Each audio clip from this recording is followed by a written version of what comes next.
welcome back to my channel everyone. So today has been a requested video and I am doing a Q&A. Quite exciting because I never really thought I would do one of these. More for the fact of I know I'm a PT and I do get asked a lot of questions related on fitness and health, but I never thought anyone would really want to know like my personal opinions on things. So that's pretty awesome, if I do say so myself. So let's get straight into it and let's see what questions I've been given. So the first one, where do I see myself in 5 years?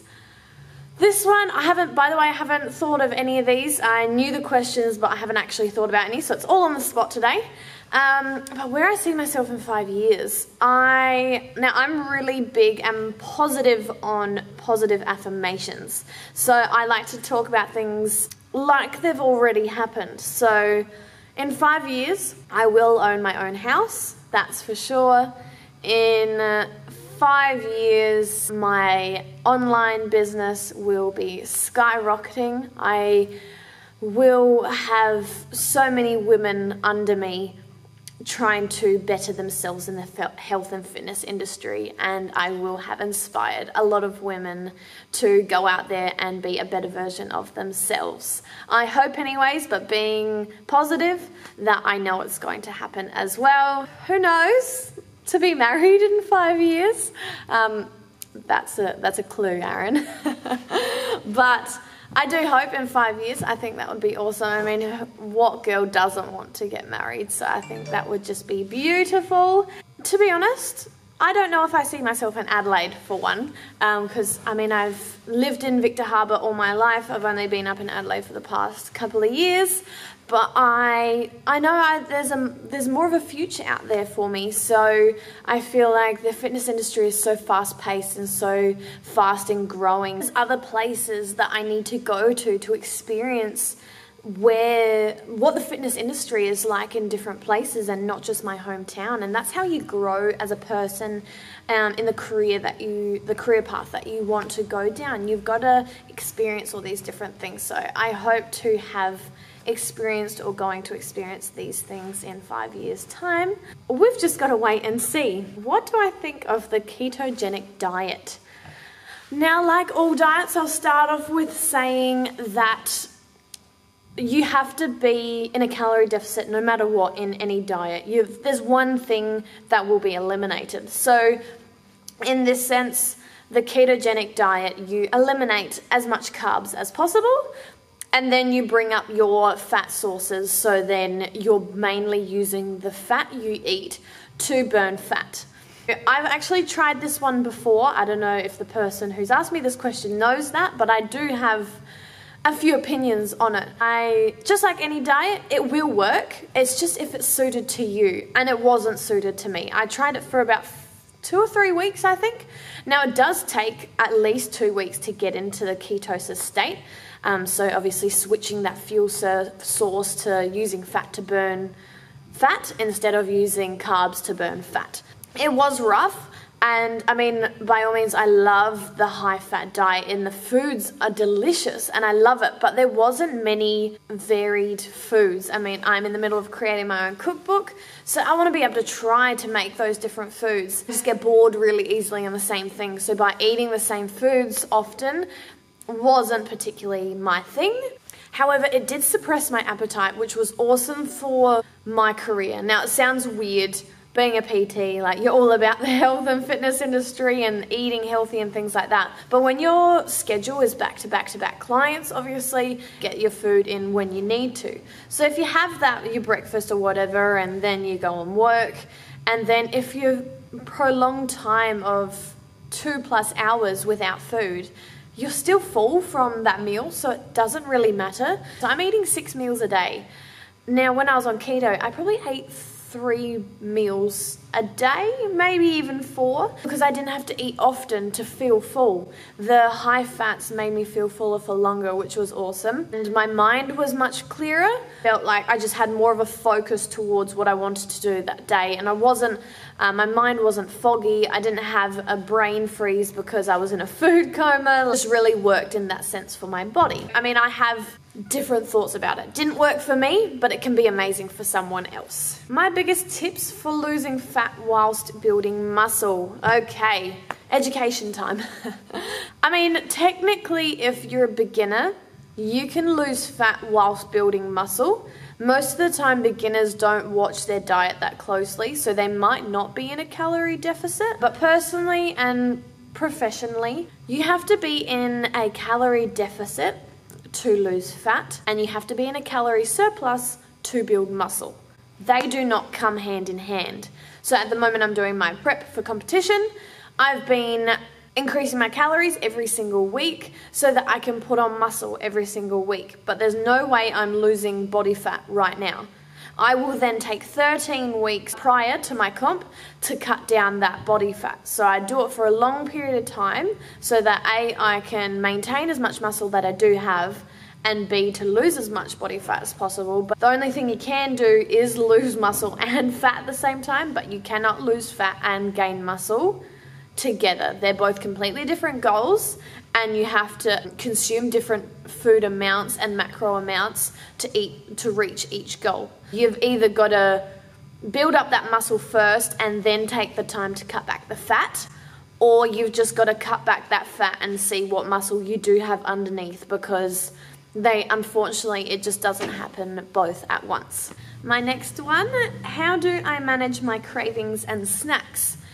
So, for one, my meal plan, I eat 6 times a day. I usually eat in 2-hour blocks. I try to anyway, so that I don't get super hungry. I know that suits me. So, with finding things to curb your cravings and things like that, and snacking often, is a lot to do with the individual and how your body suits that, I guess. I know for one that don't want to eat just yet, and I want to prolong my eating so that I can eat later in the day and don't get hungry later at night because I've got no food left to eat. I have soda water often. Now, I find that soda water, A, has no calories, but because it's bicarbonated water, it is fizzy. So it's like you're consuming fizzy drink, just not with the taste. And I find that the bubbles actually help fill me up and suppress my appetite because it's so bubbly. It fills up my stomach, so I'm like, oh, well, if I'm hungry, I'll have a glass of that. Then if I'm still hungry afterwards, then I'll have a snack. And a lot of it's to do with your mentality as well. If you're not in tune with your body, I guess is what I'm trying to say, is that if you're just bored, I know I eat when I'm bored for one as well. So if I'm at home or whatever and I've had lunch already, I'm like, oh, I'm starving again. I will have that soda water instead because I'm like, am I starving or am I bored? I love food, so I can never tell. So that's the thing as well. So your body can confuse you as well. You might not actually be hungry. You might just be bored, or you might have eaten your food you've just had too quick. I tend to find that helps because when you eat slowly, your body is going to digest your food properly. When you eat really fast, obviously I say, I don't know if it's true or not, it hasn't hit my stomach because I've eaten it so quick, and I'm like, goodness me, I'm still starving. Wait 10 minutes and your food will properly digest, and you're like, no, I'm actually full.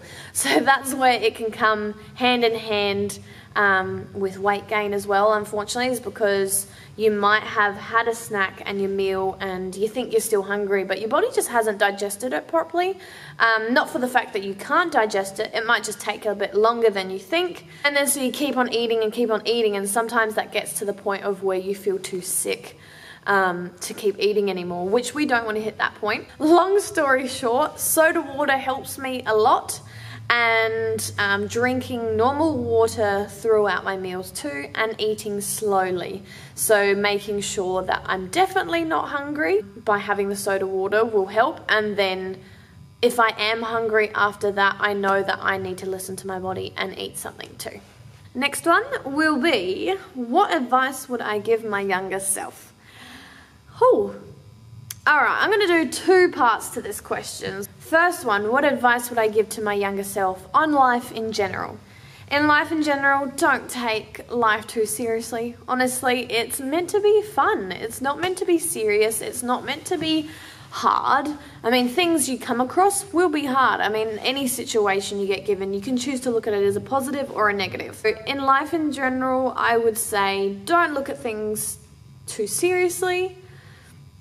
Don't stress about money. That's one thing I stress about way too much, is that money is not everything, but sometimes to me it is. And I feel like I won't get by if I haven't got myself with savings or anything. So I feel like that stresses me out a lot.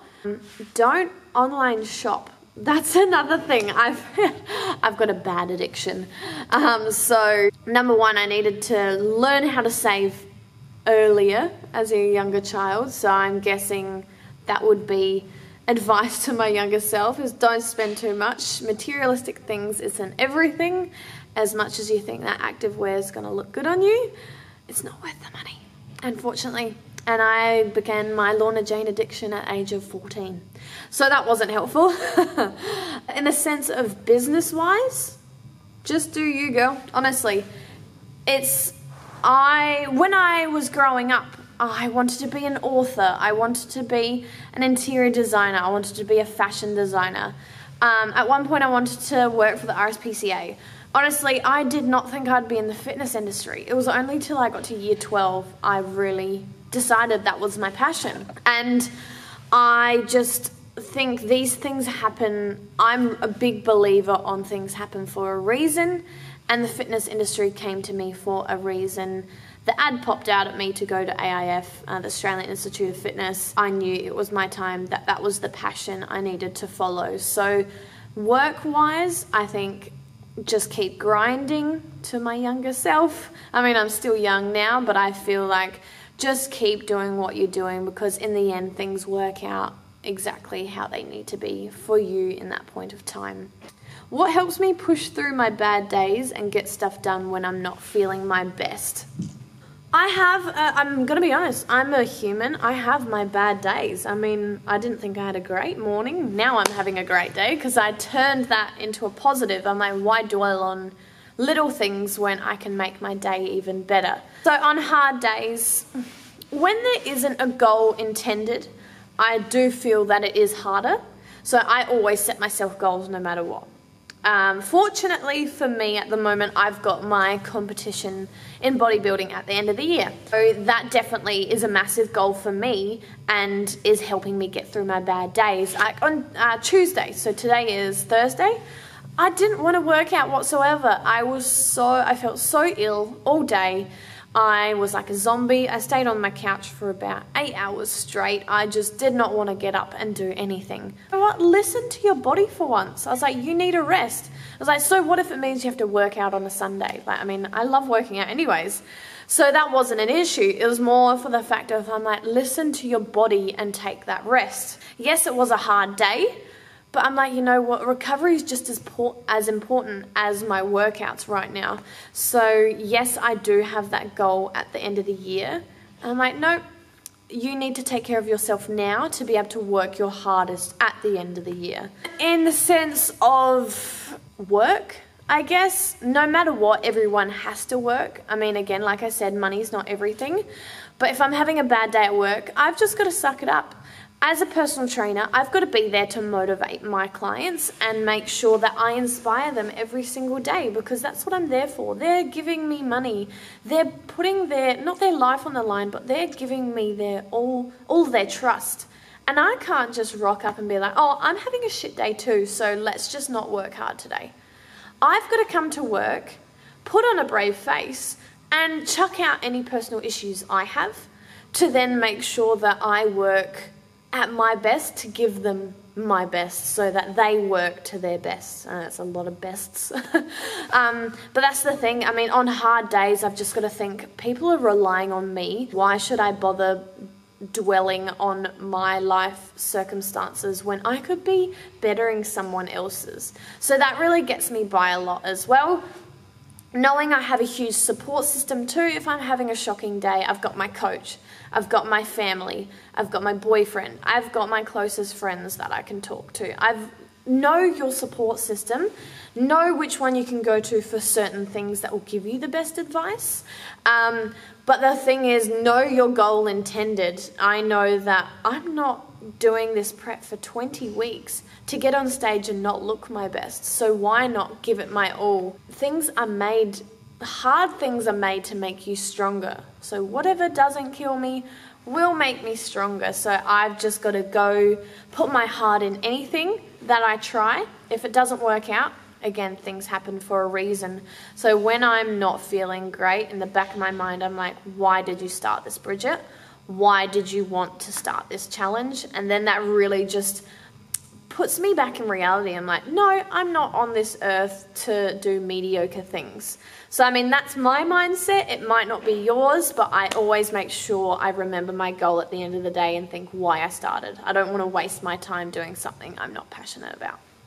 All right, this person obviously knows me well. It is a food question. My favorite savory and sweet foods. Now, just because I love food doesn't mean this is an easy question either. Savory food, hands down, curry. I'm obsessed with any type of curry. I make them from scratch myself. I love packet ones. I love takeaway ones. I love all of them. Curry and rice for one is just amazing. I'll eat any different, like chicken, beef, lamb, you name it. As long as it's in curry form, I'll eat it. Potatoes, mashed potatoes. If you make me mashed potato, you've won my heart, honestly. Fun fact, I lived off of potatoes most of my life. So wake up in the morning, you're like, okay, breakfast time. What would you usually eat? Cereal, yogurt, muesli maybe, bacon and eggs. Your average breakfast foods. Me, mum, make me a baked potato, please. That's all I ate. From like reception in school to literally about year 10, I had a baked potato every morning. If it wasn't a baked potato, it was a leftover curry, leftover potato bake, or whatever other leftovers mum had in the fridge that morning. I was a strange kid, but honestly, I can wake up at any moon of the day and eat any type of food. I'll have breakfast for dessert and dinner for breakfast. It's honestly, I'll eat anything. But yeah, so potatoes and curry would have to be my favorite savory food. Pizza does come in next, but then I didn't like pizza for ages when I was younger. Not until I discovered Domino's, unfortunately. That's not in my diet anymore. Sweet foods. All right, cinnamon hot donuts, you've got me. Any type of donut really, but hot cinnamon donuts fresh. Oh my God, I could sit there and eat a billion of them and would not feel guilty because I love them. Other than that, anything salted caramel is to die for. And if you live in Adelaide, go to Glenelg and go to Waffle King and you'll thank me later. Get the white chocolate melted on top with the Snickers ice cream and you're done. It's the best thing ever. So yeah, as you can see, I'm passionate about my food. What gets me through the really rough days when I want to give up? Okay, so this is like the same question before, but a little bit, I wanted to put this one in there as well because on the really rough days where I want to give up. So yeah, this comp is hard for me. And this is what I'm going to refer back to because this is my current situation. So yeah, there's days where I want to give up because I'm like, oh, you know, I could just go and have a pizza and pay for it later. But no, why would I? I'm putting a lot of time and effort and money into this situation. So why would I stuff up that goal? I mean, I'm walking advertisement for my own business. So this is going to help me as well. And it's to prove that if I want to become a competition coach, I have to get through this prep and show that I'm made of what I can preach. I've challenged myself in my life, not to this extent. So on the days where I really want to give up, again, I have to think, why did you start this? Then if you really want to give up, that's where your support system comes in because they're there. They're made for you to push you through those hard times. So you've just got to think, even if your mindset's not there, were you meant to start that challenge to start with? If you're really not mentally in it, and B, if you want to give up, challenge yourself. Give yourself a reason not to give up. If you start something, put your heart and soul into it and create something amazing in the end, because you'll thank yourself later for the growth you've given yourself personally, and you'll thank yourself for putting yourself in a situation like that. So then when other things in life happen, you can go like, no, I've challenged myself before, I can get through this too. Now, my last question, how to work out and be healthy without a support system. I preach this to so many people.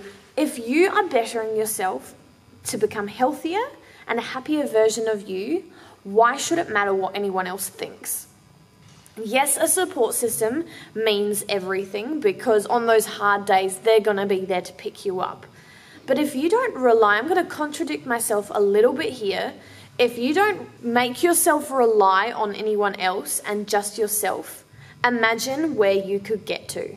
Because if you're having to challenge yourself, not rely on anyone else, and pick yourself up at the end of the day, become a stronger person in the end, and thank yourself for it. You can prove to all those people that don't support you, saying, hey, look at me.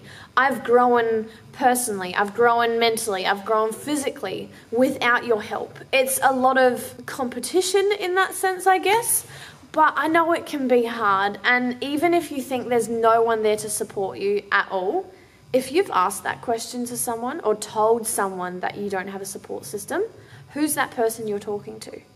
You've got a support system no matter what. You've just got to deep down find those people. You might not think that they're there for you, but no matter what, there will always be at least one person cheering you on at the end of the day. But in the end, it's going to make you stronger no matter what. And it should make you want to prove that. I mean, so people that don't support you want to bring you down. They don't want to see you succeed. And most of the time it's jealousy as well. And I thrive off of people that do that to me, because I'm like, okay, you might not like me. You might be jealous of me. Awesome. That's going to be my motive to work even harder to get where I want to be, to prove, hey, your hate is actually bringing me up. So joke's on you, buddy. So I feel like that support system is not having a support system sometimes can be a little bit of a compliment, because, I mean, in my personal opinion, because they're like, hey, we don't want you to succeed, because A, they can't succeed themselves, B, they don't want to, and C, they're just jealous because they know you can do it, and they're bringing you down because they know you can do it but don't want you to. So that's something to think about as well. I've got to go train a client now, but I really hope you enjoyed that Q&A. Please send me more questions. I would love to do another one, even if it's on my personal life or things like that. I really don't mind. Or if it's a specific topic, I can talk for hours. I don't really mind. So thanks again for watching. Hit the subscribe button, and I will catch you on another week.